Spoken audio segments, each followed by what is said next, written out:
Saya bilang, tidak ada gunanya Anda IQ-nya tinggi, tapi pemalas, tidak memiliki disiplin. Yang penting adalah Anda sehat, mau berkorban untuk masa depan yang lebih cerah.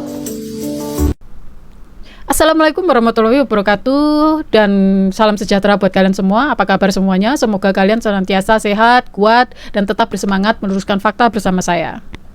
Kalian pasti sering dengar kan guys, banyak orang-orang yang selalu mengejek kita gara-gara kita punya hubungan kerjasama dengan Tiongkok. Mereka itu selalu ngatain kita kalau nanti suatu saat Indonesia akan dijajah oleh Tiongkok, bla bla bla bla bla bla bla.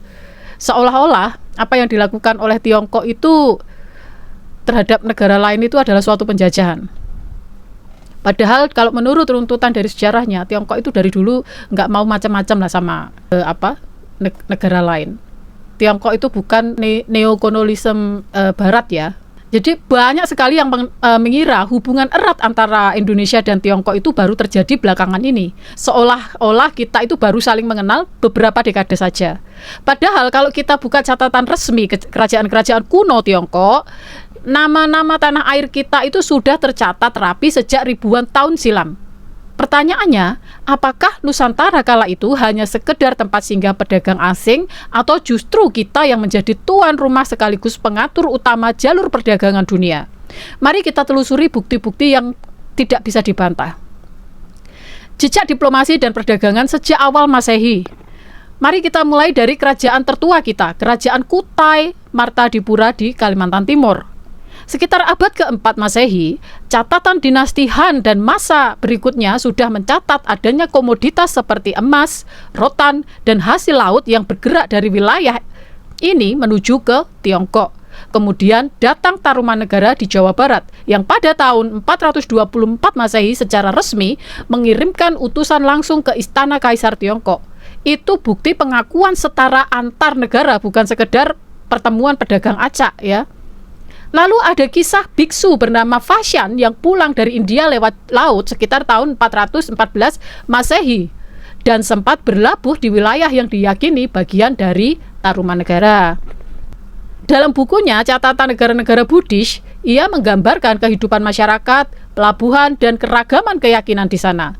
Belum lama berselang, Biksu I Ching tiba di pelabuhan utama Sriwijaya, Palembang, tahun 671 Masehi dan menetap hampir 30 tahun. Beliau belajar menerjemahkan naskah sekaligus mencatat bahwa Sriwijaya adalah pusat ilmu pengetahuan dan pangkalan perdagangan terpenting sebelum melanjutkan perjalanan ke India. Fakta sederhana, jika kita hanya tempat lewat, mengapa Kaisar Tiongkok mencatat utusan kita? Mengapa para pendeta dan pelaut terkemuka dunia memilih menetap dan beroperasi dari wilayah kita? Karena Nusantara memiliki sistem pemerintahan, pelabuhan, keamanan laut, dan jaringan dagang yang teratur dan diakui. Oke. Kemudian bicara tentang Sriwijaya dan Majapahit. Di masa kejayaan Sriwijaya abad ke-7 hingga ke-13, catatan dinasti Tang, Song, hingga Yuan terus menyebutnya sebagai kekuatan maritim yang menjaga kelancaran perjalanan antara Tiongkok dan India hingga ke Timur Tengah. Ribuan pecahan keramik dinasti Tang, Song, dan Yuan ditemukan menyebar di tepi sungai Musi, Jambi, pesisir Jawa, Kalimantan, dan Sulawesi. Bukan jatuh dari langit, melainkan bukti pertukaran teratur yang dikelola oleh penguasa setempat. Istilah kuno dialek Tiongkok menyebut cengkih dengan bunyi yang mengarah langsung ke asalnya dari Nusantara. Sutra, keramik, uang kepeng datang dari sini. Dan kita mengirimkan cengkeh, pala, lada, kayu cendana, kapur barus, emas, dan hasil laut yang tak ternilai harganya. Datang masa Majapahit abad ke-13 sampai 15. Hubungan semakin kokoh, setara. Kaisar Tiongkok mengirim utusan, begitu pula sebaliknya. Perjanjian batas wilayah dan kerjasama pelayaran disepakati, bukan perintah sepihak. Armada Laut Majapahit menjaga keamanan jalur yang menghubungkan ribuan pulau. Tanpa izin dan pengaturan Kerajaan Besar Nusantara, kapal dari manapun gak akan bisa berlayar tenang dan berdagang lancar. Ini bukan peran penonton, melainkan peran pengatur utama simpul perdagangan dunia purba. Lalu, tentang pandangan masa kini dan makna kerjasama yang benar. Lalu bagaimana pandangan orang Tiongkok masa kini? Banyak masyarakat awam memang hanya mengenal Bali sebagai destinasi wisata.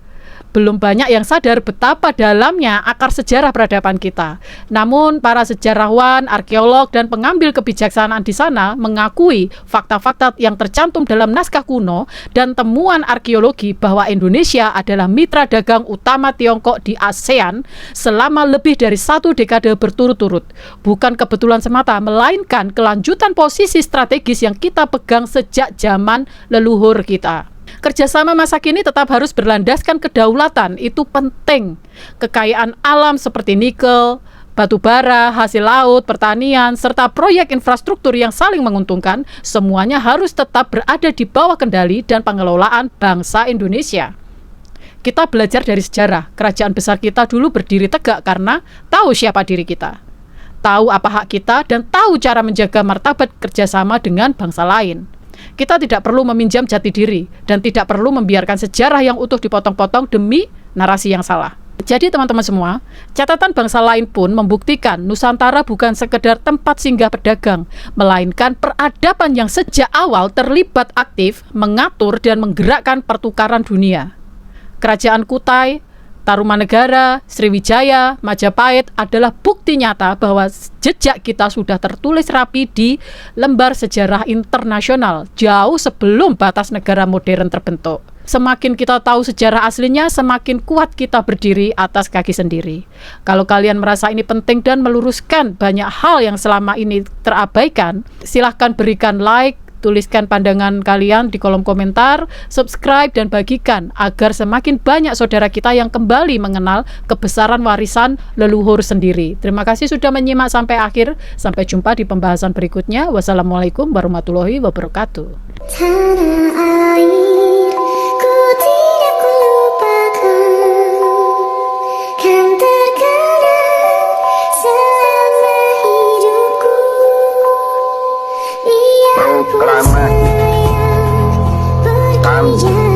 bangsa Indonesia dengan ini menyatakan kemerdekaan Indonesia.